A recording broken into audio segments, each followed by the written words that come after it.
Well, hello there, everyone. It is Monday, March the 28th, year 2022. Quarter number 1, and the calendar year is almost over. Remember, please subscribe, please comment, please share, please click the thumbs up and like the videos. I'm going to tell you 2 no-brainers today.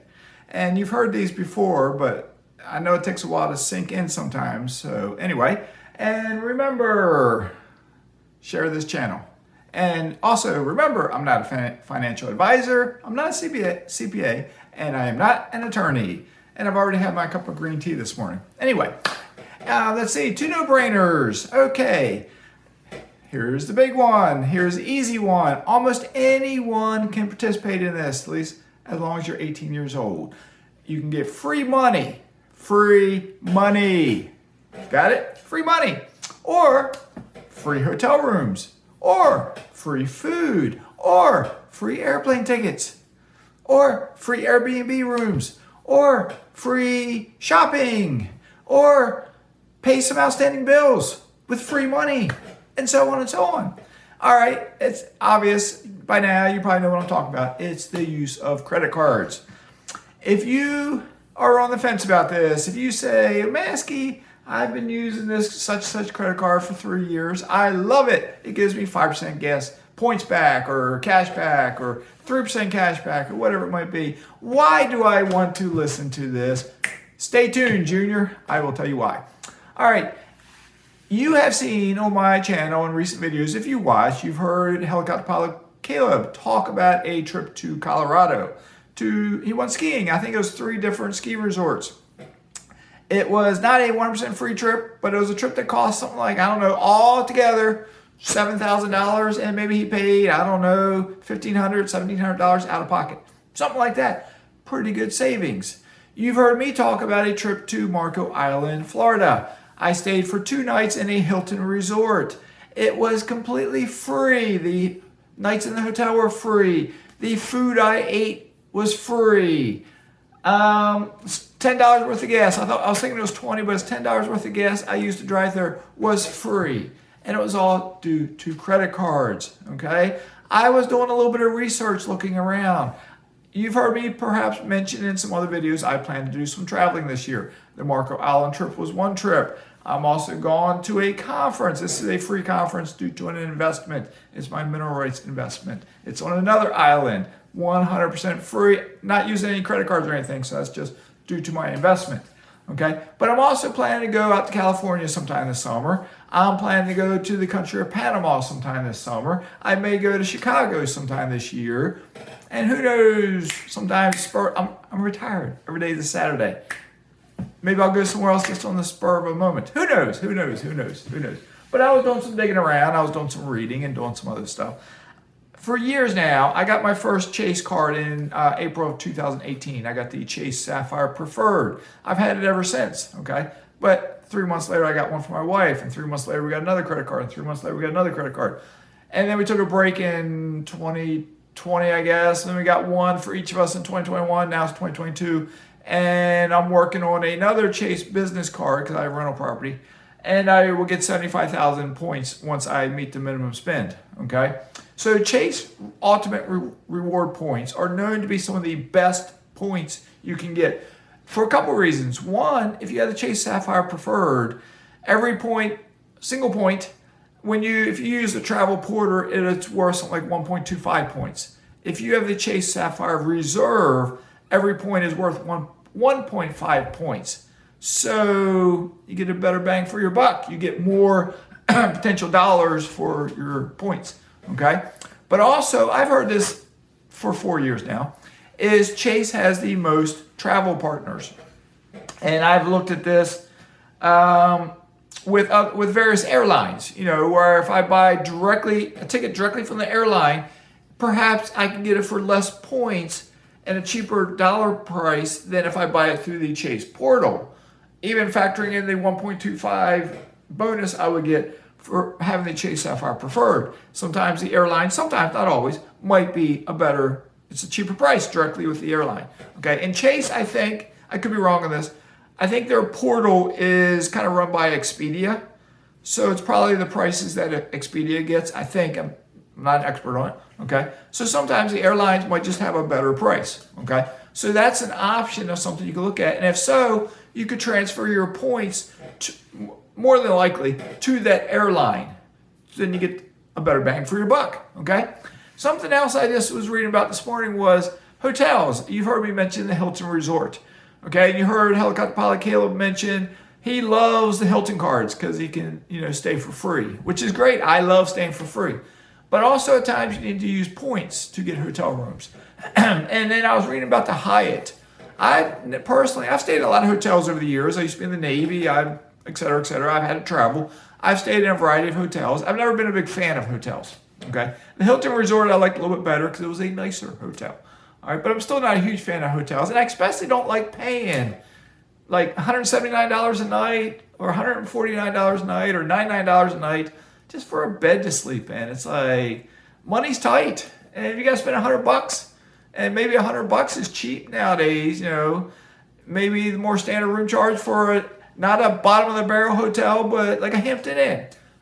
I think Hampton Inns might be around $179 a night, depends on where it's located at. Markets vary and times of the year vary, but say around $179. Okay, but what I found with the Hyatt, they have their hotels, they got them all around the world. And they got categories from 1 to category 8. Category 8 is the most expensive, 1 is the cheapest. And I heard about the category 1 hotels. They're usually, for the most part, in smaller markets, smaller cities, and they're much, much, much cheaper. Okay, so I checked out 2 spots, country of Panama and the city of Chicago. And it was interesting because I found hotels, like I had looked at the Hiltons in Panama City, and if I didn't use a free night certificate, the room, I think, I can't remember now, it's been a week or two, it was either 35,000 points or 50,000 points for a room for a night. And the Hilton, it was a nice hotel, has a swimming pool on the roof, and it's a nice hotel in Panama City, okay? So I could stay there. If I have 100,000 points, I think I figured, for 100,000 points, I could stay almost 3 nights for free. I think it was 30-some thousand a night, okay? Which is a pretty good deal, right? It's a pretty good deal. Get 100,000 Hilton points, 3 nights in a foreign city for free in a decent hotel. It's pretty good, okay? But the Hyatt, when I checked that, they have a Hyatt hotel in Panama City. It's in the financial district. It's a nice building. I think they have a swimming pool, I believe. I think I saw a picture of a swimming pool on the roof, maybe. But I don't know how it compares. I haven't Googled enough to do a comparison of the Hilton versus the Hyatt in Panama City. But for the Hilton, I could stay there, or you could stay there for for the Hyatt, you could stay there for 5,000 points a night. Not 30,000, not 50,000, 5,000. So the question is, how do you get the Hyatt card? Well, if you have Chase points, you can transfer them to a Hyatt account to use those points to pay for the nights. And let's give an example. If I have 50,000 Chase Ultimate Reward points, which it's easy to get 50,000 Ultimate Reward points, if they were transferred to the Hyatt website, your account with Hyatt, and you wanted to stay in that hotel in Panama City, 5,000 points, you could stay for 10 nights for free. I checked out Chicago. They had some hotels that were 5,000 points a night. Some hotels were 6,500 points a night. Okay, so again, if you had 50,000 points and you wanted to stay there for a long period of time, or say it was Chicago, it's a 6,500 hotel, transfer 13,000 Chase UR points there, and you got 2 nights for free.